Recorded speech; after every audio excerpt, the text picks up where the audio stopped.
인물의 이미지 이용할 때 저작권 문제, 아까 질문 있었던 거 있죠? 네. 이거 저작권 문제 같은 경우에는 좀 신경을 쓰긴 하는데, 제가 그래서 부랴부랴 통계청, 아니, 특허청의 공식 블로그에 마침 이 글이 있어가지고 봤습니다. 감사합니다. 제목, 패러디도 저작권을 침해할까? 블라블라 블라블라블라. 텔레비전부터 광고 전단지에 이르기까지 패러디는 신선한 충격을 주는데요. 먼저 패러디의 뜻은 무엇일까요? 넘어가고, 패러디의 법적 의미? 또 넘어가고, 일단은 여기에서 그 모든 패러디가 저작권을 침해하는 것은 아니다라는 게 대목이 조금 중요할 것 같아요. 일단 원 저작물을 이용해서 목적을 가지고 변형을 가한 것인데, 그 패러디물이 그 자체로 독립적인 창작적 가치를 인정받을 수 있게 되면은 이걸 저작물의 공정한 이용으로 취급하게 되고, 그리고 그냥 마우스를 켜고 가야겠다. 약간 시간이 걸리는데, 그래서 좀 이렇게 패러디 같은 경우는 목적이 일단 중요한 것 같고요. 성공한 패러디가 되려면은 공정 이용의 4가지 요건을 충족을 해야 된다고 하네요. 하나는 비상업적인 목적이어야 되고요. 그리고 또 원 저작물이 워낙 유명해가지고 이게 성공한 패러디라고 직감을 할 수 있을 정도로 원 저작물이 유명해야 된다. 예를 들어 좀 잘 알려지지 않은 것을 패러디하면 표절이 될 수 있는 거죠. 그리고 패러디물로 인해서 원 저작물이 거래되고 유통되는 시간이 잠식될 우려가 적을수록 성공한 패러디에 가깝다. 이건 좀 어떻게 풀어서 설명을 하면 좋을까요? 그리고 원 저작물이 패러디물에서 차지하는 비중이 작을수록 성공한 패러디에 가깝습니다. 라고 하네요. 그래서 가급적이면은 그 통으로가 아니라 일부 요소를 차용해서 쓰는 것이 좋고, 그리고 좀 그 상업적이지 않은 목적, 비영리적인 목적이어야 되고, 또 좀 모금 같은 경우는 조금 민감할 수도 있을 것 같은데, 운동이나 홍보 쪽에는 가능하지 않을까 싶긴 하네요. 네. 그리고 뭐 비상업적인 목적이면은 네. 괜찮을 것 같고요. 네. 그 점만 주의하시면 될 것 같아요. 네. 혹시 비영리단체의 위기관리 홍보 사례 공유해 주실 만한 사례 있을까요? 위기관리라. 옛날 옛적에 제가 일할 때 이런 일이 있었는데요. 저희 단체는 약간 성소수자에 대한 지지를 굉장히 공개적으로 표명한 기관이었는데, 그런데 저희 단체의 회원님을 되게 분명하게 명시하신 분이 나는 성소수자 반대한다라고 페이스북 그룹을 만들어서 운영을 하신 거예요. 뭐 동성애 바로 알기 약간 이런 식으로. 네, 그러가지고 조금 그것 때문에 약간 좀 이슈가 되었던 적이 있는데, 그러니까 좀 저희는 좀 입장을 좀 분명히 했던 것 같아요. 이거는 동의하지 않고, 이분이 만약에 회원이시라면 우리의 입장에 동의하지 않는 분이시면서 우리의 의견은 이와 같지 않다라고 굉장히 구체적으로 말씀을 드렸던 것 같아요. 일단은 이랬던 사례가 있었고, 물론 그 회원분하고는 좀 약간 좀 그 이에 좀 더 이어진 이야기들이 있긴 하지만은, 그래도 그 당시에 어쨌든 굉장히 저희가 받았던 비판으로서는 어쨌든 저희 입장을 분명히 하는 걸로 좀 어떻게 해소가 되었던 걸로 기억합니다. 그거는 저는 이제 제가 다른 곳의 사례를 잘 아는 곳은 없고, 제가 이제 실제로 일했을 때 제가 좀 위기 관리하는 역할을 많이 자처하는 편인데, 아무래도 누군가가 그 조직의 인권 감수성이 좀 높은 그런 분이 있는 게 필요할 것 같고요. 맞아요. 아니면 이제 의식적으로라도 그런 교육을 좀 같이 많이 받는다든지 네네. 하고, 그 다음에 중요한 거는 이제 다 같이 어떤 메시지를 보고 좀 필터링을 하는 단계를 거치면서 네네. 누군가가 그거를 문제 지적을 했을 때 그 의사결정하는 분이 수용하는 태도가 있어야지 위기관리가 되는 거잖아요. 그렇죠. 그래서 그 조직이 좀 상시적으로 민주적으로 소통이 될 수 있도록 구조를 만들어 놓는 게 상당히 중요할 것 같아요. 그래서 사실은 많은 조직의 연령이 가장 낮은, 그러니까 제일 어린 여성분이 인권 감수성 제일 높을 가능성이 높거든요. 그건 이제 사회적 약자의 위치에 처해 있고, 트렌드나 이 최근에 올라오는 어떤 의식에 좀 더 민감하다 보니까 그럴 가능성이 높다라고 생각이 드는데, 아니면 이제 본인이 어떤 소수자의 정체성을 좀 더 갖고 있는 분이 계시다거나, 혹은 이제 젊은 층에서 좀 더 그 인권 감수성에 민감할 수 있으니까, 그런 분에게 가급적이면, 그러니까 조직 내에서 실제로는 막내 위치에 해당하는 분들한테 많이 좀 물어보고, 그 사람이 제시하는 의견에 대해서 너무 예민한 거 아니야? 이렇게 반응하기보다는 충분히 좀 고민을 해서 해나가시면 많이 좀 필터링 할 수 있을 것 같습니다. 그렇죠. 말씀하신 바에 동의가 많이 되는 것 같아요. 제가 앞서 말씀드렸던 공동체성도 이런 부분의 맥락에 좀 맞닿아 있는 것 같고요. 그리고 저는 개인적으로 일단 오빠가 지적장애 그 1급인 그 상황인데, 그래서 좀 약간 그 장애 감수성이 다른 그 비장애인들에 비하면 좀 높은 편이거든요. 그래서 예를 들어 저희가 그 장애 그와 연관된 사회적 기업하고 협업을 할 때 글을 최대한 대상화하지 않으려고 노력을 많이 했어요. 그래서 약간 그 다른 분들이 보시기에는 좀, 이것까지 신경을 쓸 필요가 있나? 라고 했는데 굉장히 나중에는 그분들께서 좋아하셨다는 말씀을 듣고 되게 뿌듯하더라고요. 그래서 약간 소수자 감수성을 늘 갖추고 있는 거, 비영리 마케팅 담당자로서 굉장히 중요한 요소인 것 같습니다.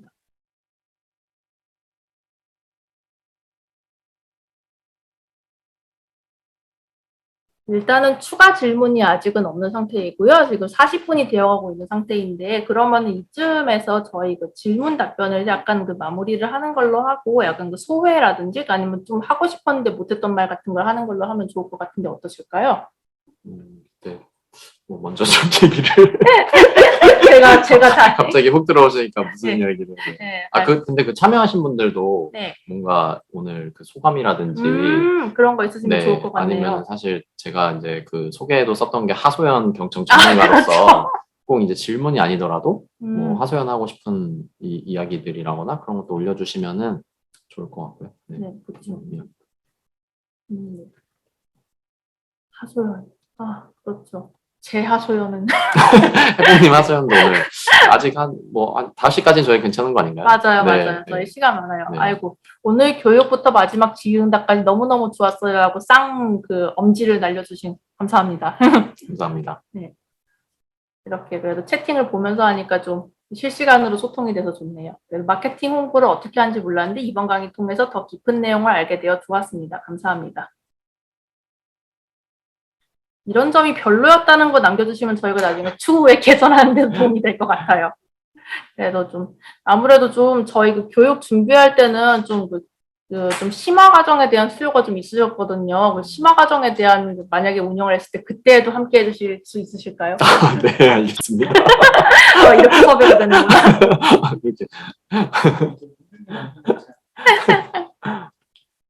그리고 비영리 마케팅 노고, 카피라이팅에 대한 추후 교육.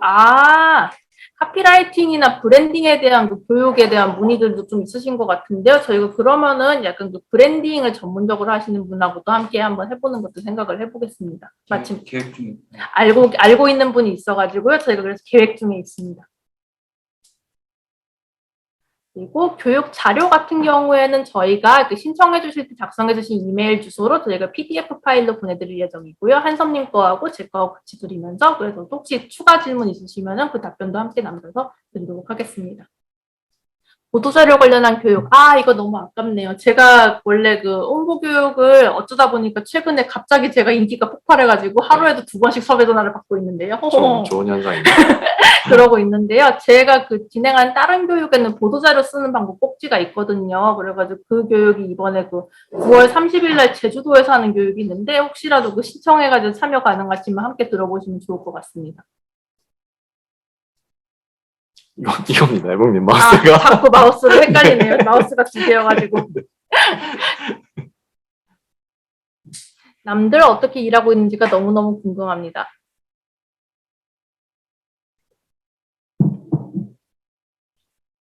그러게요. 남들 어떻게 일하고 있는지요. 저는 일단 할 수 있는 만큼을 목표로 해서 할 수 있는 만큼은 하고 있습니다. 라고 해야 될까요? 근데 어쩔 수 없이 비영리 홍보 담당자는 한 사람이 멀티플레이어가 되어야 되다 보니까 저 같은 경우에는 디자인 도구도 다루면서 뉴스레터도 보내고, 그리고 뭐 보도자료 같은 것도 필요할 때는 쓰면서 뭐 그런 식으로 일을 하고 있거든요. 결국 한섬님도 약간 멀티플레이어처럼 일하고 계시지 않으실까요? 네, 저는 좀 중요하게 생각하는 지점이 네. 홍보 담당자가 뭐 어떤 콘텐츠는 이제 위에 뭐 상사라든지 동료라든지 이제 컨펌을 받아서 올리는 콘텐츠도 있겠지만, 네. 또 어떤 이제 웬만한 일들은 그냥 그 실무 담당자 선에서 그냥 결정해서 올릴 수 있게 네. 합의를 아예 미리 해놓으면 그 과정이 생략되기 때문에 많은 시간이 압축되거든요. 네. 그래서 좀 그런 이야기를 충분히 하셔서, 그 사실 그 충주시 담당하시는 분 같은 경우에는 위에서 이제 그런 거를 허락을 받지도 않고 그냥 맘대로 막 올리셔서 어떻게 보면 좀 문제가 될 수도 있는 상황이긴 한데 네. 그런 걸 미리 합의를 해서 음. 그 업무 프로세스 자체를 좀 편하게 간소화하면 좋죠. 간소하게 만들어 놓는 게 또 홍보 담당자한테 되게 중요한 영역 같아요. 맞아요. 난 이렇게 일하고 있다. 결국에는 어쨌든 프로세스를 간소화하고, 그리고 내 역량을 이렇게 틈틈이, 오늘 교육 같은 거 같이 참여해가지고 들으시면서, 틈틈이 키우면서 해보시면 좋을 것 같고, 아이고, 저도 사회복지사지만은 포토샵 일러스트 켜고, 오후엔 카메라 들고 뛰어다니고, 야근하면서 프리미어 작업하는 게 일상인데, 누가 제 얘기를 이렇게, 제 마음의 소리를, 농담이고요. 어쨌든. 확실히 멀티가 되어야 되는 것 같아요. 진짜. 그리고 특히 높은 확률로 아무래도 네가 좀 연령대가 낮다 보니까 조금 더 이런 IT 쪽에 더 능통하겠지라는 기대를 하시는 경우도 좀 있으신 것 같고요, 내부에서. 저는 참 이제 구조적으로는 늘 문제라고 생각하는 지점인데, 일단 저는 영상은 네. 가능하면은 팀 작업 한 4~5명이서 할 수 있는 상황이 아니면 그쵸. 가급적이면 하지 말라고 말씀을 드리거든요. 그러니까 이게 혼자서 여러 가지 업무를 하는 상황에서 영상이 너무 자주 올라가는 걸로 틀이 잡혀버리면 이분은 매일 야근을 하는 수밖에 없어요. 그렇죠. 영상은 애초에 촬영하고 편집하는 시간이 어느 정도 필요하다 보니까 무조건 야근이 병행돼야 그 일을 할 수 있기 때문에 영상은 좀 개수를 줄이거나 어떤 업로드하는 주기를 좀 넓게 잡거나 이 정도로 좀 정리를 하시고 차라리 좀 카드뉴스 같은 거를 좀 더 만든다든지 네. 뭐 텍스트를 좀 더 집중력 있게 볼 수 있게 만든다든지 그런 쪽으로 좀 업무를 정리를 하시고 또 한 가지는 이제 영상을 굳이 하고 싶으면 편집해서 뭔가를 올리기보다는 차라리 유튜브 라이브나 페이스북 라이브를 하시면 그거는 준비하는 데는 시간이 필요하지만 라이브는 그 행사가 종료되면 일이 끝나거든요. 그쵸. 그러니까 편집이 필요가 없어요. 그래서 차라리 좀 정기적으로 라이브 방송을 뭐 짧게 한다든가 그런 쪽으로 차라리 방향을 좀 선회하는 게 업무 측면에서는 좀 실무를 줄일 수 있을 것 같아요. 그러니까 되게 기본적인 것조차도 사실 생중계가 안 되는 경우들도 많거든요. 네. 그래서 뭐 토론회나 기자회견이나 이런 거 생중계 하시는 경우가 또 있는데 그런 거 뭐 누가 보냐, 몇 명이나 보냐라고 생각하실 수도 있지만 그거는 한두 명이 보더라도 그렇죠. 또 의미가 있죠. 있는 네. 거라서 네, 그런 쪽도 고민해 보시면 좋을 것 같아요. 그리고 저는 어쨌든 전문가가 아닌 이상은 전문가라면 10분 걸릴 일이 실무자가 하게 되면은 10분이 아니라 10일이 걸릴 수도 있게 되는 상황이잖아요. 근데 영상은 전문가도 10분 만에 못 만들어서 예를 들면 네. 네. 그런 상황이 있다 보니까 저는 어쨌든 할 수 있는 만큼 하자가 일단 비영리 홍보의 제일 중요한 자세라고 생각을 하기 때문에 그래서 전문가에게 웬만하면 부탁을 하고 그 대신에 부탁을 할 수 있을 정도로 내가 그거에 대한 이해는 있어야 되죠. 예를 들어 아니 인쇄를 해야 되는데 왜 그 색상이 이래요 뭐 이런 식으로 약간 좀 그런 거 약간 조율을 해야 되니까 그런 건 이해는 있어야 되는데 그 대신에 맡겨야 될 건 맡겨야 된다고 보고 있고 그리고 정 이용을 해야 된다 하면은 굳이 포토샵 일러스트 말고 미리 캔버스 같은 도구를 쓴다든지 뭐 영상 같은 경우에 비타 같은 어플을 쓴다든지 같은 식으로 해서 좀 간소화하는 방향으로 많이 하셨으면 좋겠어요. 도구를 아는 건 많이 중요한 것 같아요. 퇴근하고는 제가 보고 싶은 유튜브를 보고 싶어요. 다른 기관들의 SNS를 확인하고 보고 연구하고 우리 기관에 적용할 만한 게 있을지 생각해보고 아이고 그렇죠. 늘 홍보 담당자로서 약간 임해야 되는 그런 거에 대해 고민이 있으신 것 같아요. 네, 이거는 근데 좀 의도적으로 좀 분리를 하시는 게 네, 근데 약간 어쩔 수 없죠. 이게 직업병처럼 돼가지고 네. 사실 뭐 집에서 저도 뉴스나 드라마 보다가도 이런 거 홍보에 활용하면 좋겠는데 이런 아이디어 떠오르고는 하잖아요. 네, 그렇죠. 네, 하지만 뭐 또 그럼에도 불구하고 의도적으로 아예 다른 취미생활 갖고 또 이런 시간도 확보를 하시는 거는 필요할 것 같습니다. 그렇죠.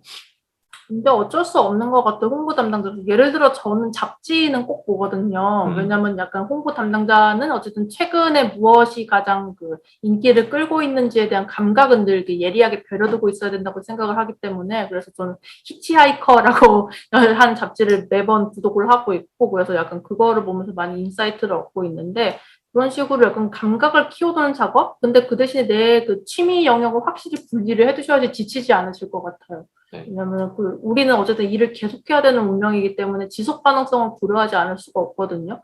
실무의 지속 가능성을 위해서 나를 챙기면서 할 수 있는 만큼 일을 하는 거 쉽진 않지만 그래도 지켜가면서 일을 하시는 게 중요하다고 봅니다. 뭐 달리기를 한다든가 뭐 네. 몸을 좀 움직이시는 게 좋지 않을까. 컨텐츠를 보는 거는 홍보가 계속 떠오를 수밖에 없어가지고. 네. 네. 카드 뉴스 만들기에 좋은 앱은 뭐가 있을까요? 아까 제가 간단하게 말씀드리고 넘어갔던 것 중에 타일이라는 거 있어요. TYLE.io라는 게 있는데 그 타일이라는 거 카드 뉴스를 만들기 위한 그 도구다 보니까 여러 장 같은 거 그 중복해서 그 같은 틀로 만들기 되게 적합한 도구입니다. 그리고 유료 가능하시던 망고보드 추천하고 미리 캔버스 많이 사용하시는 걸로 압니다라고 그 댓글 그 채팅으로도 그 답변 받으셨고요. 아이고, 그래도 얘기를 하다 보니까 또 계속 질문할 거리가 생기시고, 미리 캔버스가 짱이에요. 저도 그렇게 생각합니다.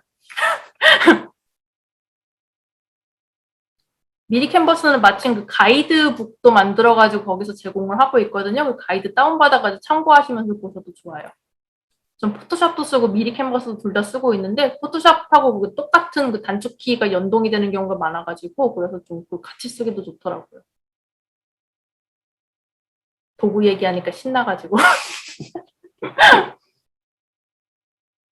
하소연 경품 전문가. 저기 아까 저 사무엘 전 님께서 네. 장애인 복지 쪽이다 보니 라이브는 얼굴 노출, 초상권 등등 문제 등이 있어서 편집을 하는 게 불가피하다고 하시네요.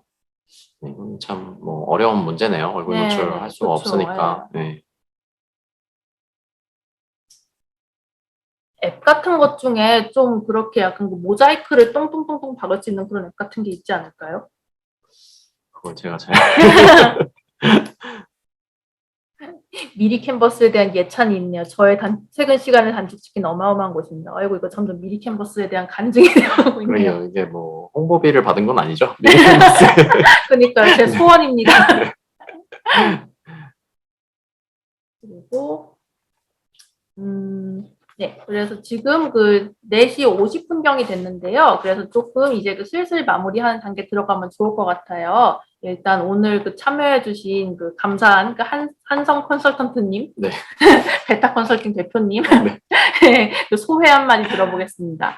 그 한마디만 더 할게요. 미리 캔버스는 뭐 페이스북 아이디로 들어가서 무료로 쓸 수 있는 개인 계정 버전이 있고요. 그 엔터프라이즈라고 요금을 내서 쓰는 버전이 있는데 미리 캔버스 그 무료 버전으로도 상당히 많은 걸 이용할 수 있습니다. 끝. 네. 다시 소회 말씀해 주시면 감사하겠습니다.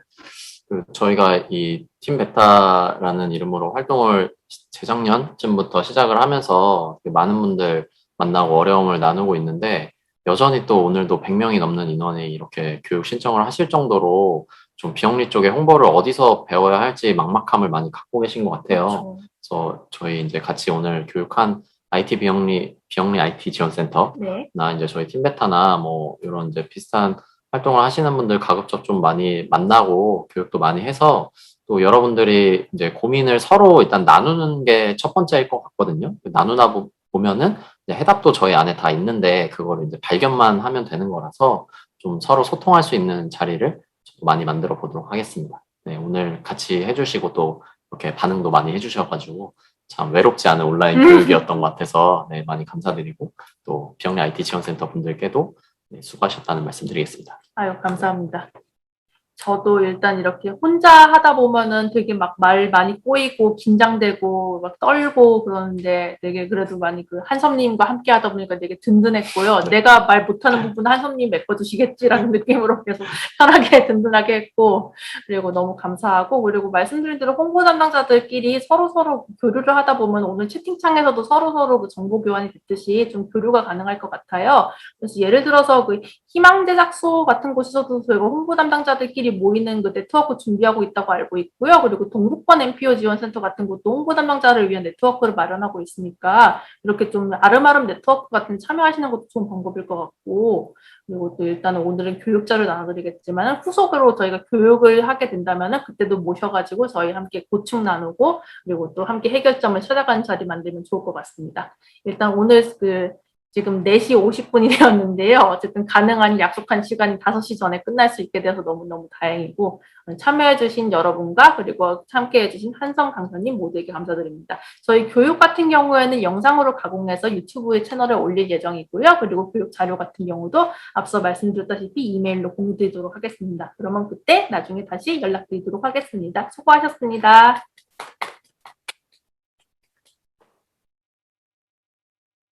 다다다단.